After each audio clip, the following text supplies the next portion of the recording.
Alright, hi, this is Matt Gearing-Navi, and this is the only show on YouTube, and no.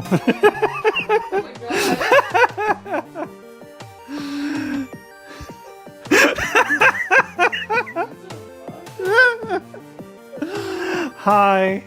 What's up, gamers? Okay. Thank you so much to Junjo Hwanho. I'm not entirely sure. The developer is either situated in Spain or thought it was funny to develop the game in Spanish first and then translate it into English. But, I mean, I can't really judge considering that I write everything in English. So, anyway. Thank you so much to Junjo for providing a copy of Dick Churros Prolong for this video. This is the nicest thing I'll say for the next 5 to 10 minutes. Yeah, I'm sorry. The game is currently available for purchase on Steam.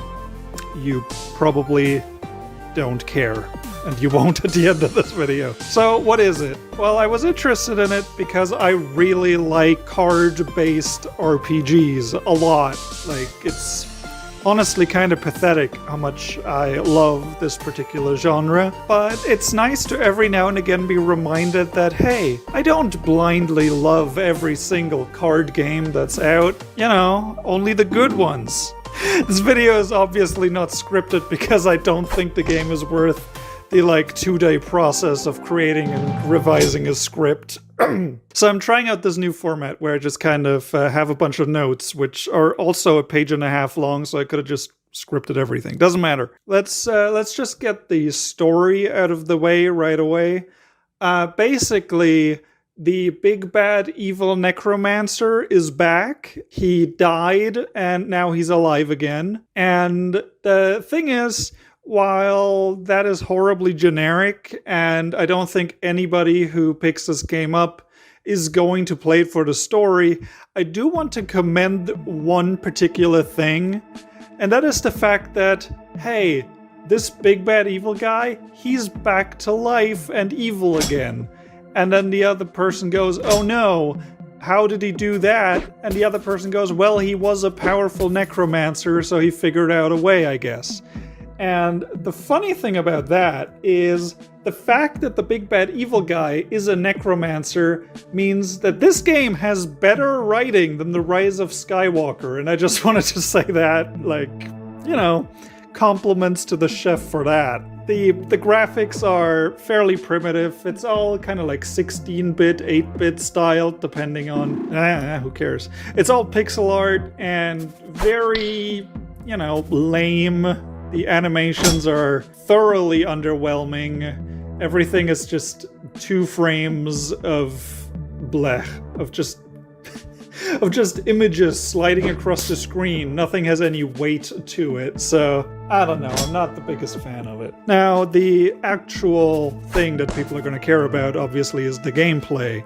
And the game does a couple of things differently that I find interesting, which is, the second nicest thing I'll say in this video. And the way it works is you have an incredibly small deck of cards. I think you start off with 8 I think it's 8, maybe it's only 6. It might only be 6.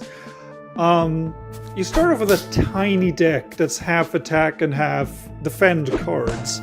Attack cards obviously damage opponents, or you can play them on yourself to buff your next attack. And defend cards raise your block, which reduces the damage you take. And at the start of every turn, you lose half of the block that you have left over. So you can prepare for bigger attacks, but it'll be very inefficient compared to just blocking on the turn the attacks are happening. Now, what is interesting about the game is that after every battle, you'll get to select an upgrade, which are things like making an attack card cause bleed, or just increasing the flat damage it deals. Suddenly there's just 2 paws coming into the room from under the door. Hey, Leon. For defend cards, you can give them an effect that heals you and removes status debuffs. or grants you a counterattack when you, grants you a counterattack for the next turn. Now, that system is kind of neat. I like the idea of non-linear upgrades, and especially considering that between missions you can basically refund any upgrades that you have earned and fully customize, at first 2 or 3 cards and then later 6 or 8 cards. And that's kind of neat, especially when you get to double down on certain upgrades. I found that stacking bleed on a single attack card is incredibly effective, since that way you can deal damage to enemies without actually playing the game, which is probably the most fun way of going about things, to be honest. The game doesn't use an energy or mana system at all.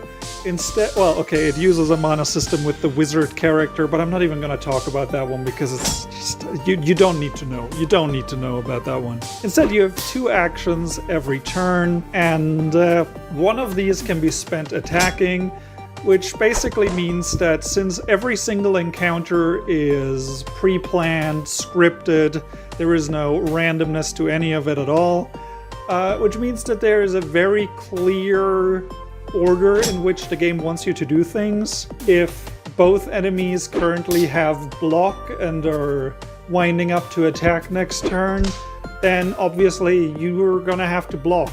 You can't really do anything else. Hitting their shields is not going to deal any damage, and it's just a wasted turn and you lose hit points by not doing exactly what you're supposed to. When enemies are waiting or buffing, that's when you're supposed to buff yourself and then attack with a buffed attack card. And that's your entire turn when that happens. So that's incredibly boring and very monotonous.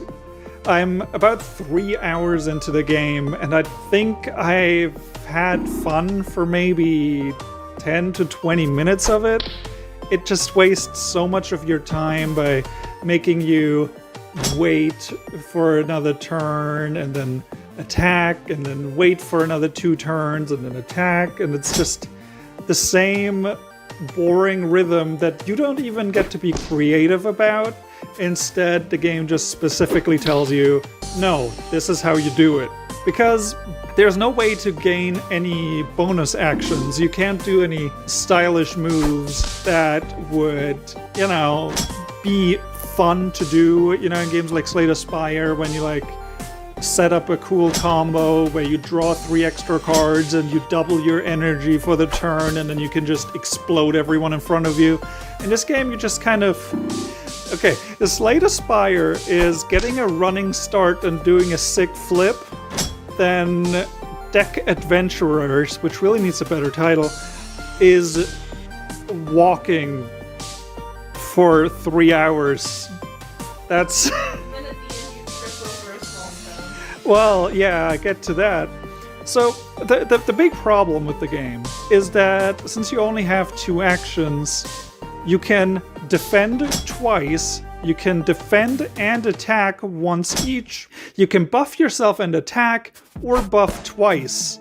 And since you're stuck with the same, 8 to 10 card deck for all of it, apparently, there are only 4 possible turns that you just cycle through over and over and over again, and you just hope that you have the right cards in your hand. And that's... it's so boring. There's no creative expression at all. It's terrible. Terrible, terrible, terrible. So, as something that the game does do is it actually tells you what enemies are going to do, like I mentioned before. So, that's good. That allows for players to plan, that allows for players to make decisions like, oh, do I want to block 3 extra points of damage, or do I want to counterattack and deal 11 points of damage to them instead of just doubling down on defense this turn? And this actually does have some uses when enemies wind up especially strong attacks, which they'll warn you about 1 turn in advance. So that's theoretically nice, although if they're winding up an especially strong attack, that basically just means you have to spend 2 turns only blocking, or spend one turn only blocking, then another turn blocking, and hopefully having the attack down power card. And if you don't have it, then some fights are just impossible. I don't know why you would even have the option not to choose the attack down card if you need it to beat certain bosses, because you literally cannot survive some of the stuff that the game throws at you if you don't happen to have that card either in your hand or in your deck at all, which you might just not have. Then there's enemies that I really hope they just, get rid of entirely, that don't reveal their intention at all. They just have a question mark, which means that there is no skill involved in fighting them. You just have to guess what they may or may not do. You can double down on defense to be sure, but if you do that, then you didn't really achieve anything, and in next turn they're just gonna have double question marks again because they come in pairs. And that's just horrible.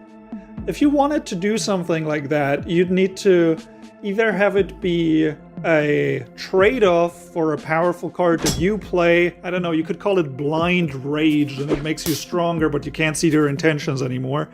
Or make it an action that the opponent takes, like a smoke bomb that hides their intention for the next turn.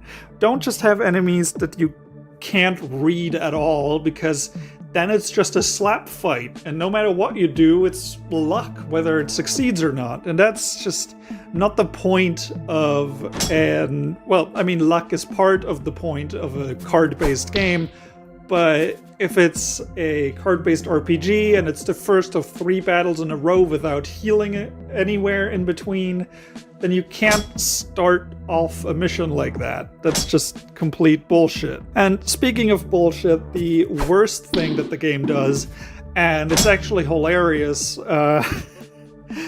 is some of the fights, I think, were designed to be unbeatable. Like, for instance, there's an Ent or a Treant, or whatever you want to call them, boss fight in the forest level. And that's all I can tell you, it's the forest level, because everything is super generic. The only way to beat it that I found is to put bleed on all of your attack cards and bring the attack power down card, because otherwise that thing is going to wipe out 20 of your 30 hit points with a single hit. And that's just wonderful. And it keeps getting stronger and stronger and stronger over time. And yeah, that's just... So anyway, to get to that boss, you have to go through 2 other battles, which take a total of like 10 to 15 minutes to get through. And it's just, cycling through the same 4 moves over and over again. And it's kind of interesting the first time to figure out the right pattern for like different enemies that have different passive effects. But once you've done it once or twice or 5 times, because the Ent keeps killing you, it gets really old really fast. So I defeated the Ent by stacking like 12 bleeds on it, and then it died. And even though this is a released game, and this is the second or third boss, the first challenging thing in the entire game, you get an error message instead of a little outro text telling you about how the mission went. So I honestly doubt that even the creators were able to beat this one, which is really not a good sign. It's not a good sign. Don't release your game if you can't beat it. And the thing that really just made me drop the game and go, you know what, this is a waste of time. I'm not playing this anymore. It's just, it is deliberately wasting my time, is the very next level I went into going, oh yeah, I got my deck. I have a bunch of bleed stacks on all of my attack cards, powered up my defense. This strategy works. I love it. Went in, dealt with the double question mark dudes, dealt with another 2 random guys that went down super easy, and then I got to what was this zone's boss, which was a soldier and a healer. And all of this took, I think between 15 and 20 minutes. It took forever. Their health was ridiculous. And the healer had the ability to remove bleed, or cut as the game calls it, but you know what I mean, bleed. So I spent 15 minutes of my life walking into a boss fight that I could hardly do any damage to because it was specifically designed to fuck over anyone who figured out how to beat the end. And if there was any hint at what was going to be needed to beat the boss beforehand, I could have looked at it and gone, oh, yep, there's a healer there at the end, which means cut, bleed isn't going to be effective at all, so I'm going to focus more on direct damage upgrades or increasing the strength of my attack buffs. But the game specifically wanted me to feel confident about my new strategy, and then specifically made me waste 15 minutes of my life just to then tell me, oh, by the way, your deck doesn't work anymore. That is just, like, okay. I like a lot of bad games. There's a lot of bad games that I really enjoy. You can design a game poorly because you're inexperienced, or because you're just not very good at it. Like, I'm not very good at, like, making video games, that's why I don't sell them. And if you just try your best and it just doesn't work out, it's fine. I can still look at it and go, oh yeah, I can see what we're trying to do there. Like, I'm playing Drakengard right now because I'm doing my homework for Nier, and I actually really enjoy it, even though it's not a good game at all. But if you make your game trial and error on purpose, not because you didn't think it through, but because you went out of your way to go, you know what'd be great if the player had to go through a 15 to 20 minute combat gauntlet and then be told that the deck they brought is useless, then I just don't care anymore. Like, if you don't respect my time, then I don't respect your game. So, yeah. And it was the really weird thing about this game, because when I first started playing it, I was like, oh yeah, it's called Prologue, Dick Churros Prolong. There's no way a Spanish person can pronounce that better than I can. I thought it was a demo. Like, hey, by the way, I'm making this cute little game, and it was a good practice run, and this is like the first chapter of it. But no, apparently, this is just a $5 fully featured, fully released video game. This game is not ready to be released. And even though I can appreciate what you're trying to do, you're not ready to release a commercial video game. It's just not there. So I don't recommend Deck Adventurers, but thanks for the key. I hope my feedback was useful. And subscribe to Bennett Does Games, because if I reach 50 subscribers, I can become accredited on Keymailer, and then I can destroy more dreams. Won't that be nice? See you later, gamers. See you later, gamers.